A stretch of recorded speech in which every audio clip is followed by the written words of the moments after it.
You are back with us on America's Forum, and you received ample evidence in our opening segment of when the newsmakers want to make news, they come to Newsmax TV. Joined now by Newsmax senior editor David Patten, and of course John Bachman here, and J.D. Hayworth as a recovering member of Congress. I got to tell you, gents, it was great to have my old colleague Kevin Brady call in again to announce it first here on Newsmax that the Ways and Means Committee was moving ahead with contempt charges about Lois Lerner. But as it turns out, gents, this is not the only Texas congressman having a difference of opinion with the Obama administration. For example, yesterday, the Judiciary Committee, Eric Holder, the Attorney General of the United States, on the witness stand, a former judge, Louis Gohmert, a member of the Judiciary Committee, on the dais asking questions. Now, we need to give you some perspective on this. You may recall Congress held Attorney General Holder in contempt 2 years ago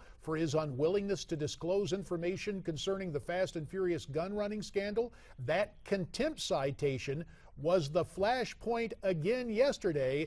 As you might say, things got fast and furious between Congressman Gohmert and the Attorney General. And I realize that contempt is not a big deal to our Attorney General, but it is important that we have proper oversight. So you don't want to go there, okay? I don't want to go there? No. About the contempt? You should not assume that that is not a big deal to me. I think that it was inappropriate. I think it was unjust. But never think that that was not a big deal to me. Don't ever think that.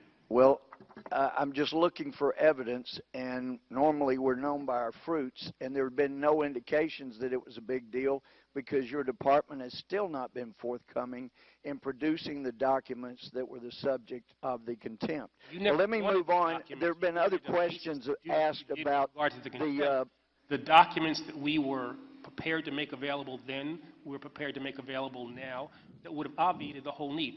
This was all about the gun lobby and a desire to have a... So we've been trying to get to the bottom of Fast and Furious, where people died, where at least a couple hundred Mexicans died, and we can't get the information to get to the bottom of that. So I don't need lectures from you about contempt. And I don't need lectures from you either. There you have it. Things getting heated there between Congressman Gohmert and Eric Holder. You know, David, somewhat jarring for you to see the Attorney General kind of take the bait, so to speak, in that situation and say, you know, buddy to a sitting member of Congress? Wagging his finger. You know, you could say that his angry reaction basically proved the point that Representative Gohmert was trying to make there, which is that there's this attitude in the executive branch that they will prosecute what they want to prosecute. They'll answer subpoenas when they want to, and considering that the whole context of the dispute yesterday was the contempt resolution related to Fast and Furious, which, by the way, 18 Democrats voted for that. So that was by no means simply a partisan vote to hold him in contempt. So you have Holder obviously still really angry about that. And what I'm hearing when he waves his finger and says, never think that I'll forget that, is he's really saying, I'm the Attorney General, and I have the power to make sure that my enemies feel the pain. That's what it sounds like to me. There coming from That's what I hear. What about you, Jay? Well, as I listen to this, and believe me, I am the disappointment to see this transpire and to see the incredible double standard in the dominant media culture, to me, is both frustrating and breathtaking. And to see the Attorney General of the United States, and let's understand that there is something called prosecutorial discretion. But this Attorney General believes that by certain whims, he can change public policy. And he also believes that he's untouchable. I would concur with what David pointed out. When he said that to Louis Gohmert, that was not just someone being upset.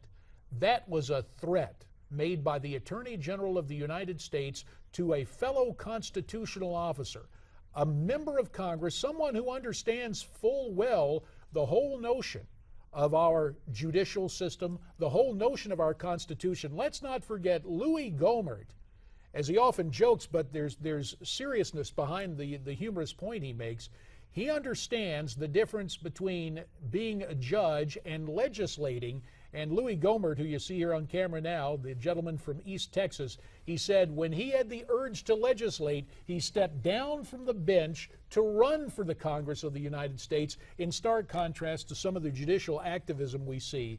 But again, I take a look at this, and in fact, the facts are on the side of Congressman Gohmert. Let's remember, a short time ago, it was the Attorney General sitting down with ABC News in the wake of that contempt citation saying that didn't bother him much, considering the source. And David, he set aside those that group of Democrats who voted in favor of the contempt citation, basically saying, well, that's just the Republican Party. What we're seeing here is a type of meta-communication, a message within a message saying the Republicans are racist, and we have every right to ignore the Constitution because of past oppression. That may sound difficult to some people, but it gets it down to brass tacks, and it sets up really the power play we're seeing right now in Washington, D.C. Well, let's also talk about the conversation that carried on from there, because talking about the Attorney General's prosecutorial discretion, so to speak, the issue of gay marriage also came up. Here's what Gohmert and Holder had to say about that topic when they got into it. As a former judge, I'd never have asked questions of someone who's been held in contempt. We waited till the contempt was purged, and then we asked questions. Let me ask you, do you think someone who believes marriage is between a man and a woman violates the civil rights of a same-sex couple? Somebody's personal belief? Yes. No.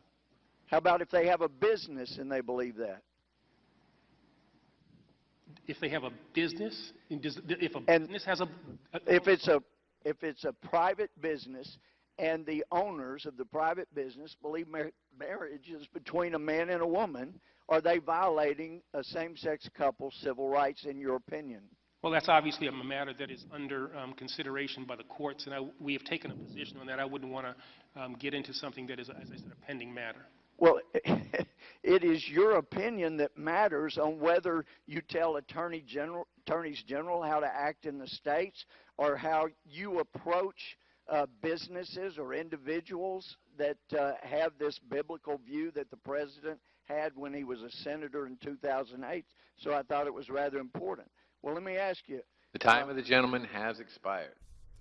And unfortunately, our time's about to run out as well, but very telling there as well, hearing the answer coming from Attorney General like Eric Holder, especially how he's been out in front kind of on this gay marriage issue, then not really being out in front with Congressman Gohmert. We'll answer the questions we want to answer. We're going to respond to the subpoenas we want to respond to.